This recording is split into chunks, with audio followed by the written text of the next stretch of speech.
Bonjour mes bien-aimés, nous sommes aujourd'hui le samedi 27 août. Je ne sais pas quelle heure il est chez toi, mais chez moi, dans quelques minutes, il sera 8 heures du soir. Donc exactement, il sera exactement 20 heures dans quelques instants. Je suis sortie ce matin, chose inhabituelle. Généralement, les samedis, je ne sors pas. Je suis sortie le matin pour l'œuvre du Seigneur. Je suis sortie pour accomplir la mission pour laquelle j'ai été appelée. Je suis sortie pour accomplir la mission pour laquelle je suis née et je te remercie de partager cette vidéo. Donc, il y avait une bien-aimée que j'ai rencontrée et qui a donné sa vie à Jésus. Nous sommes vus pour la première fois dimanche dernier. Je l'ai invitée dans mon église locale et aujourd'hui, c'était la séance de délivrance. Donc, comme cela incombe de ma responsabilité, puisqu'elle m'a contactée, je l'ai accompagnée ce matin à l'église pour sa délivrance. Donc, je suis sortie pour l'œuvre du Seigneur. Lorsque nous avons fini à l'église, je suis allée à un autre endroit. Je suis allée rendre visite à quelqu'un et j'ai prié pour cette personne. C'est une future maman qui passe des moments très difficiles. Et j'étais allée, j'ai prié pour elle afin qu'elle puisse bien accoucher, qu'elle puisse accoucher dans des bonnes conditions. Et pendant que j'étais à cet endroit, pour l'œuvre du Seigneur, j'ai reçu un coup de fil. J'ai reçu un coup de fil pas très joyeux. Mais Dieu merci, je n'ai pas paniqué. J'ai reçu un coup de fil qui m'annonçait qu'il y avait quelqu'un de très très proche à moi. On va dire que le sang qui coule dans mes veines coule dans les veines de cette personne. Donc, je reçois un appel téléphonique alors que je suis allée rendre visite à une âme, à une bien-aimée, à une personne qui a besoin de soutien, qui a besoin de réconfort. Je reçois une mauvaise nouvelle qu'il y a quelqu'un qui m'est très proche, qui se retrouvait à l'hôpital, sous oxygène et sous sonde. En temps normal, j'aurais paniqué parce que cette personne, c'est mon sang. En temps normal, j'aurais paniqué. Mais le Seigneur a mis de la maîtrise dans mon cœur. Le Seigneur n'a pas voulu que je panique. J'ai fini de faire ce que j'avais à faire. J'ai fini mon œuvre dans cette maison. Je me suis levée, je suis partie. Le Seigneur a mis la paix dans mon cœur. Il s'agit de quelqu'un qui m'est très très proche. Nous avons le même sang. Le sang qui coule dans mes veines coule dans les veines de cette personne. Et pendant que je vous parle, cette personne est à l'hôpital. Cette personne est sous oxygène. Et je suis rentrée à la maison. J'aimerais te dire, ma sœur, c'est surtout aux sœurs que j'aimerais parler. Parce que nous, les femmes, nous souffrons. Nous sommes des victimes. Dans la société, la femme est une victime. Dans l'entreprise, la femme est une victime. Même dans l'église, même dans le mariage, surtout dans le mariage, la femme est une victime. Lorsque vous venez dans une maison, la première à pleurer, ça sera la femme. La première à pleurer, ça sera la femme.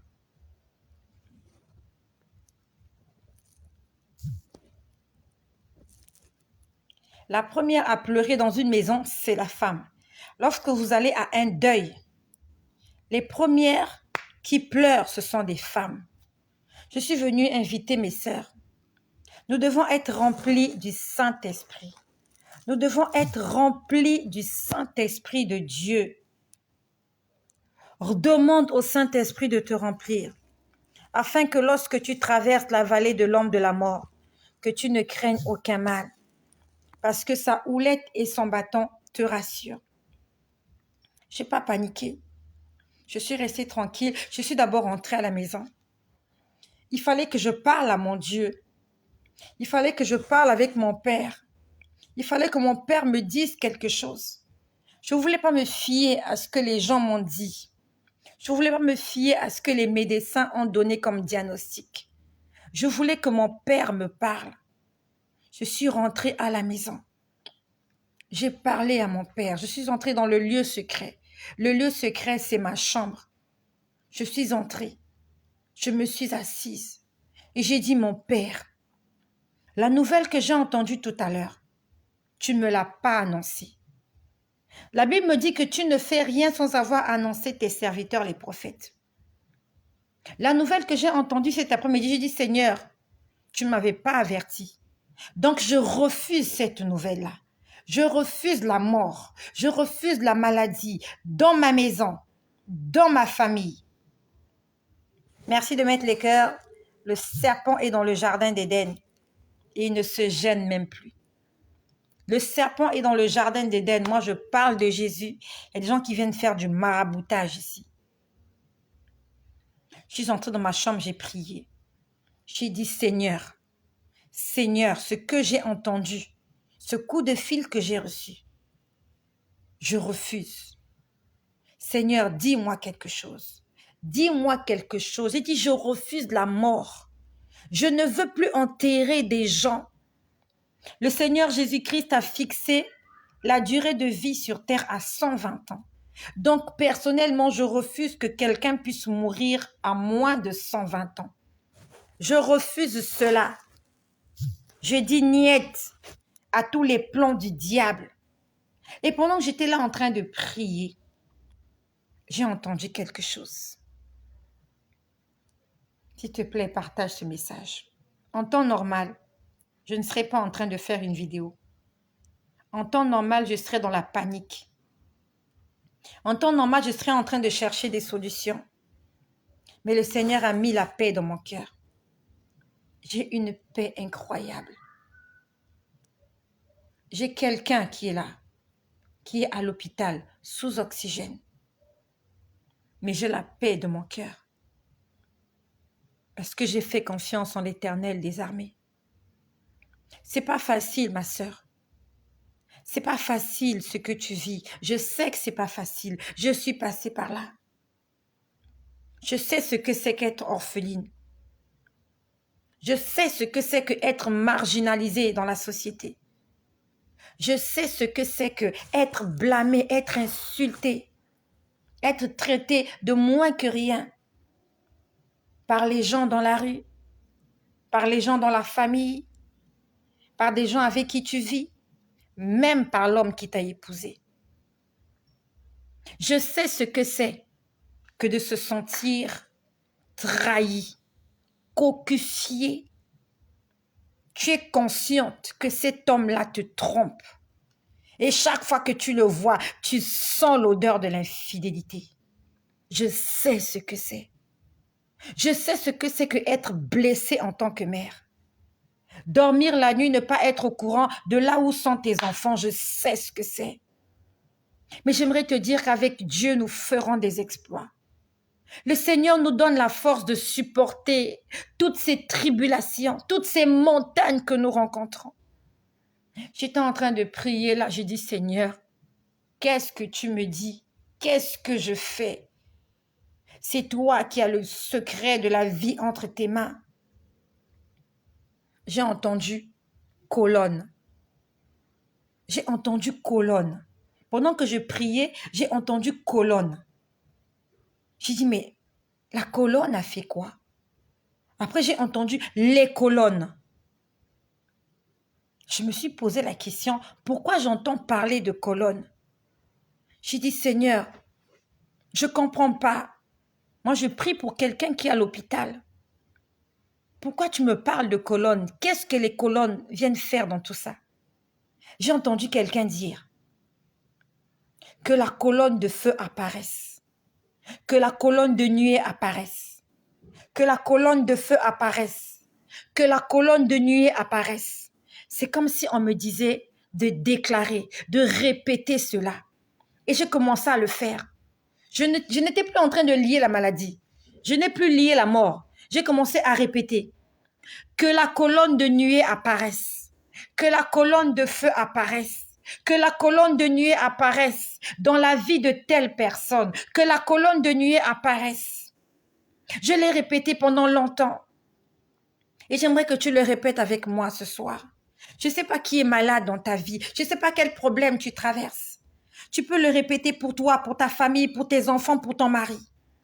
Que la colonne de nuée apparaisse dans la vie de ma mère. Que la colonne de nuée apparaisse dans la vie de mes enfants. Que la colonne de feu apparaisse dans ma maison. Que la colonne de nuée apparaisse dans ma vie. Que la colonne de feu apparaisse dans mon quartier. Que la colonne de nuée apparaisse dans mon pays. Et nous connaissons l'histoire avec la colonne de feu. Quand j'ai répété, quand j'ai déclaré que la colonne de feu apparaisse dans la vie de la personne qui est à l'hôpital, que la colonne de nuée apparaisse dans la vie de la personne qui est à l'hôpital, je suis allée chercher dans la Bible, là où on parle de la colonne de feu et de la colonne de nuée. C'est dans le livre d'Exode. C'est dans Exode qu'on parle de cela. Je vais le lire pour toi. Là où je suis venue, je n'ai pas de Bible. Je vais le lire pour toi. Et j'aimerais que tu le déclares. Que la colonne de feu apparaisse dans ma vie. Que la colonne de nuée apparaisse dans ma vie. Dans la vie de mes enfants. Dans mon ménage. Dans mon couple. J'invoque la colonne de feu. J'invoque la colonne de nuée. La colonne de feu, la colonne de nuée n'est pas autre que la présence de Dieu.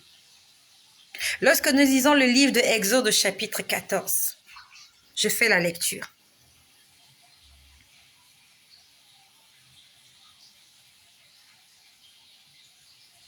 Nous sommes dans Exode chapitre 14.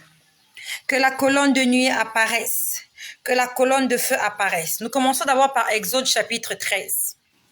Exode chapitre 13, au dernier verset. Ok? Nous sommes au verset 20. On parle des enfants d'Israël qui sont sortis d'Égypte et le Seigneur leur demande de se rendre à Canaan, mais ils sont d'abord allés camper en face de la mer. Exode chapitre 13, au verset 20.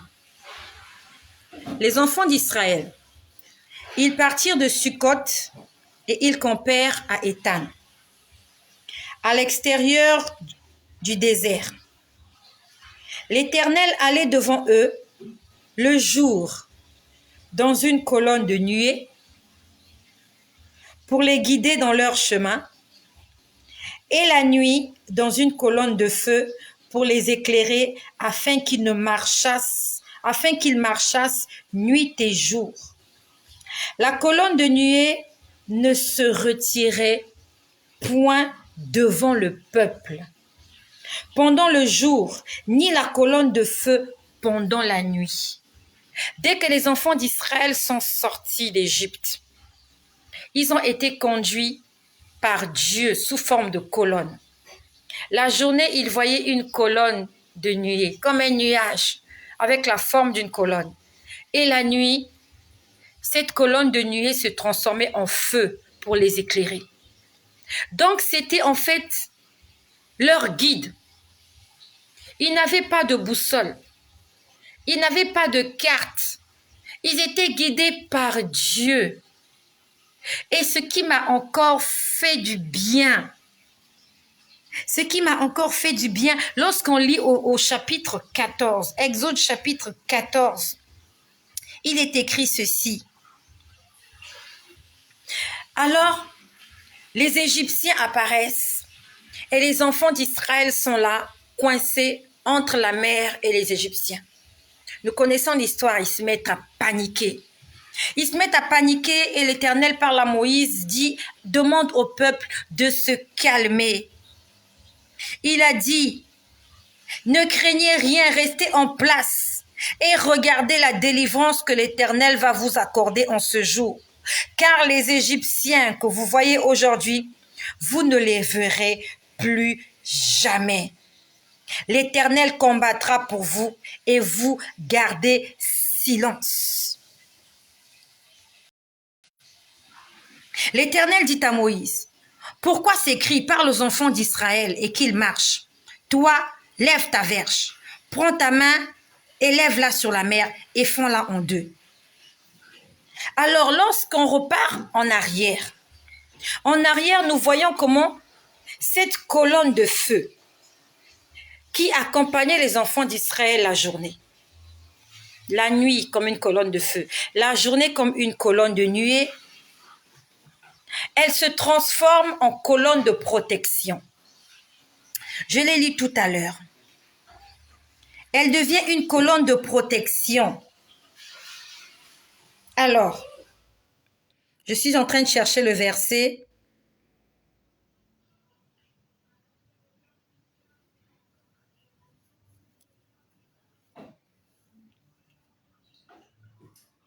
Ok.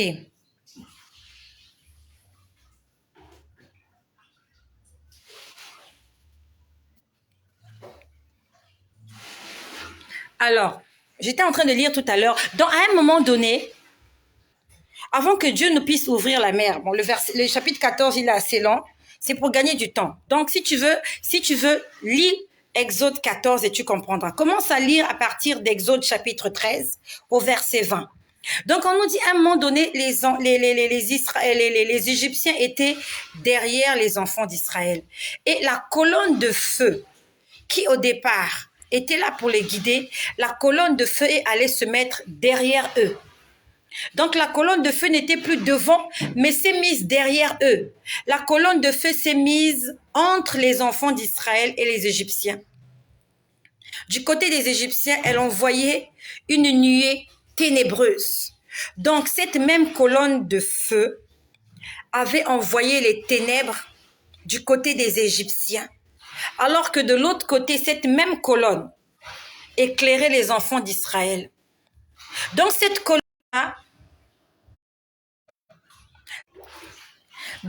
colonne-là était ténébreuse d'un côté et de l'autre côté, cette colonne était lumière.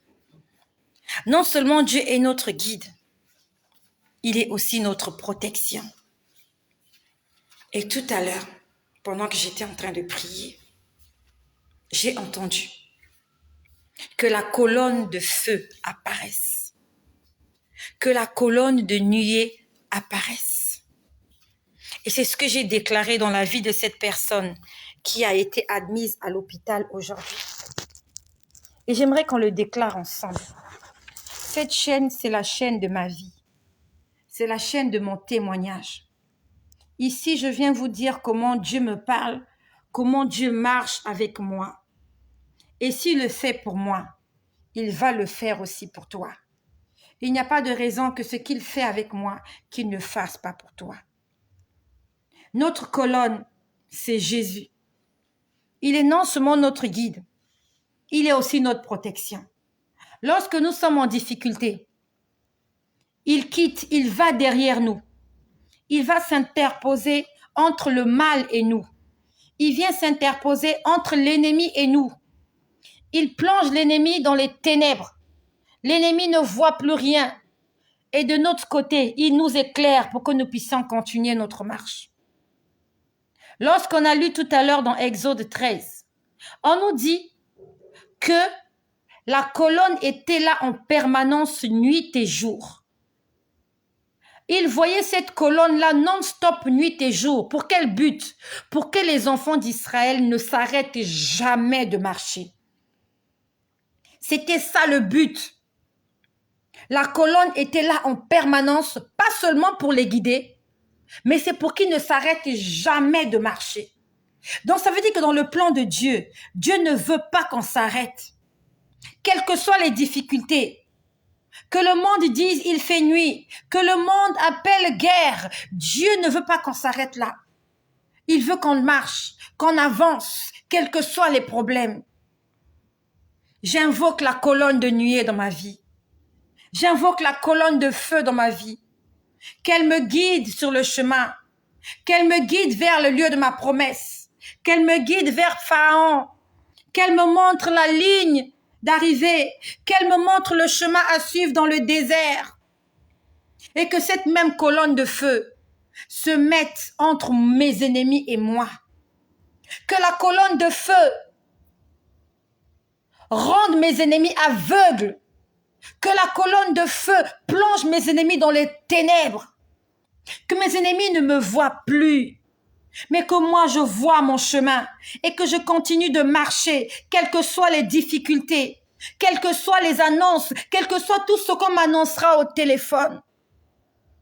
Que la colonne de nuée me guide la journée, que la colonne de feu me guide la nuit, et que je ne cesse jamais de parler, que je ne cesse jamais d'avancer, que je continue de parler de Jésus, quelles que soient les difficultés.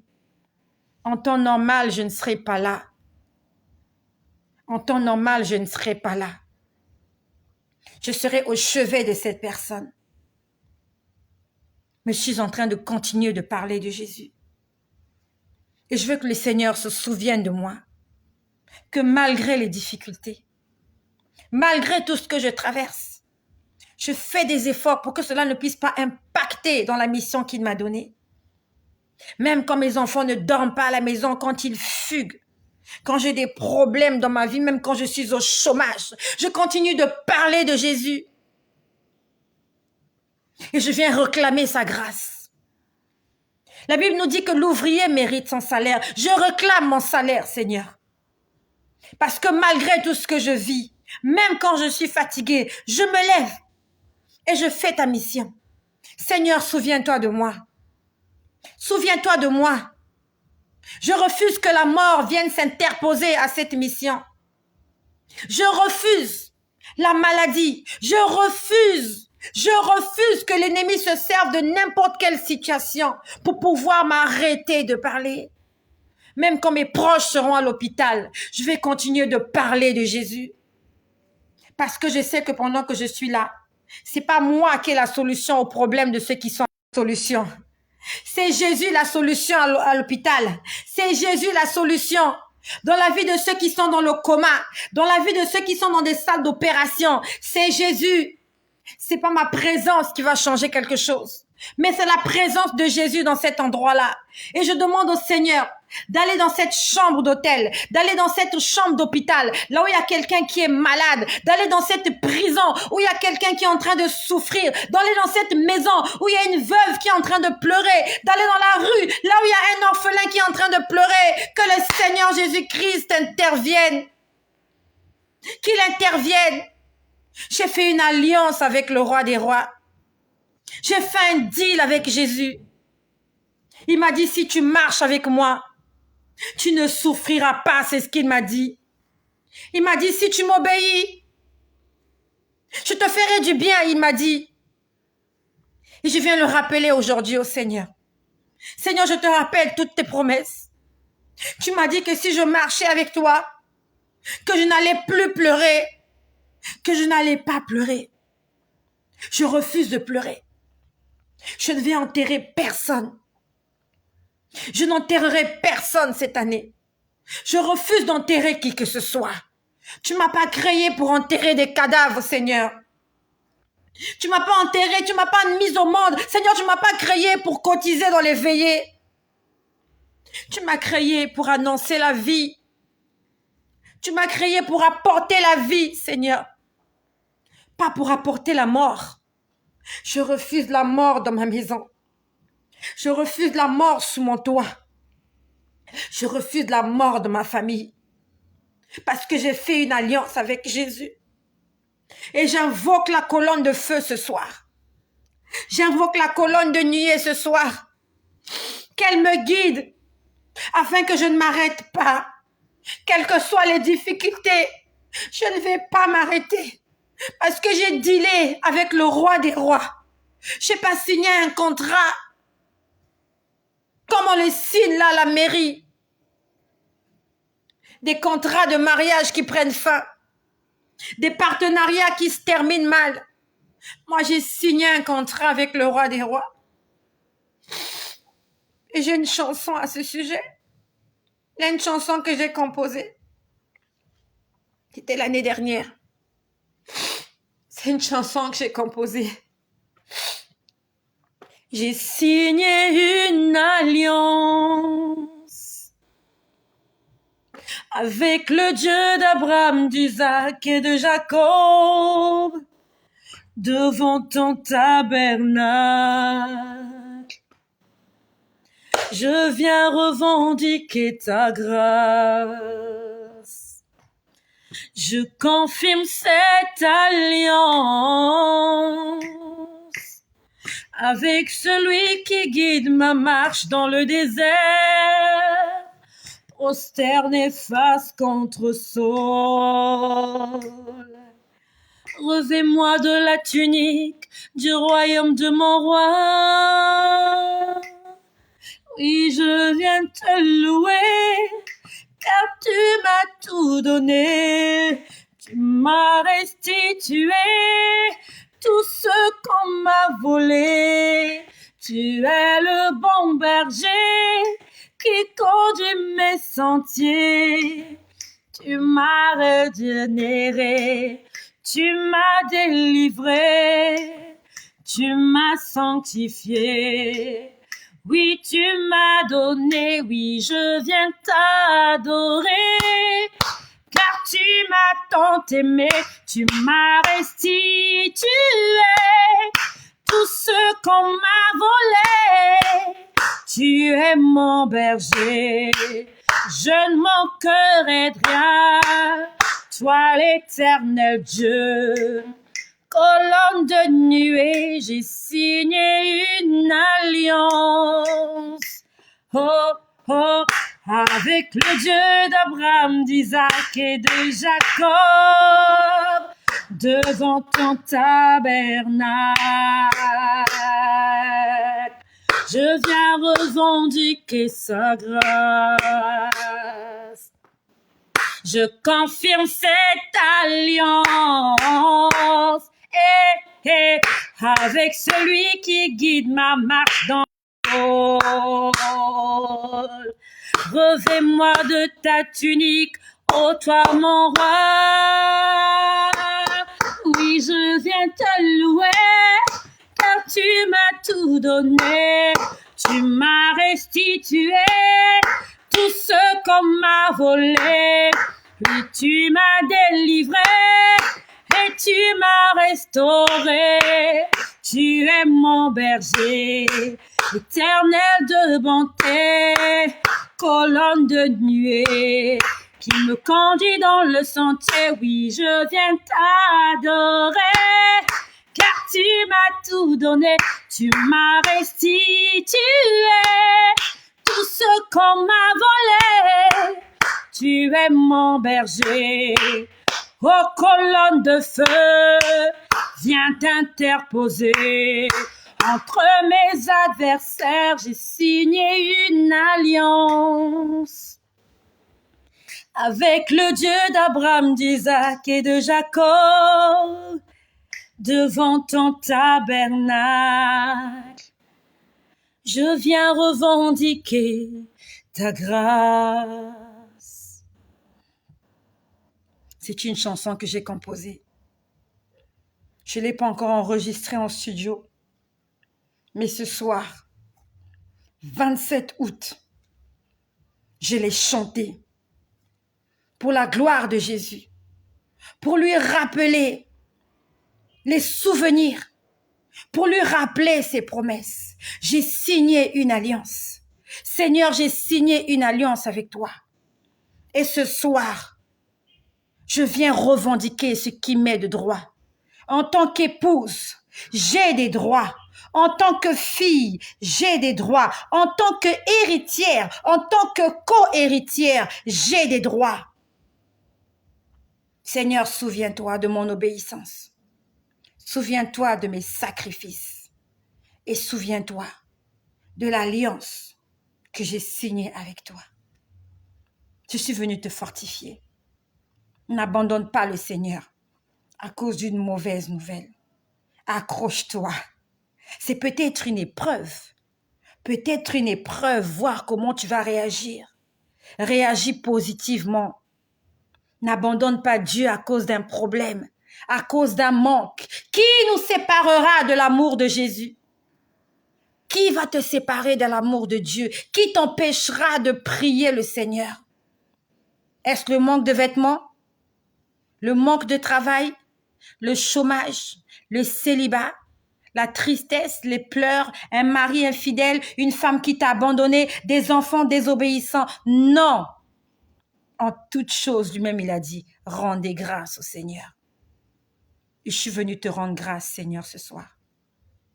Et ce soir, j'invoque la colonne de nuée, j'invoque la colonne de feu, qui me montre le chemin à suivre, qui soit devant moi comme un guide et derrière moi comme un protecteur, afin que je n'arrête jamais de marcher.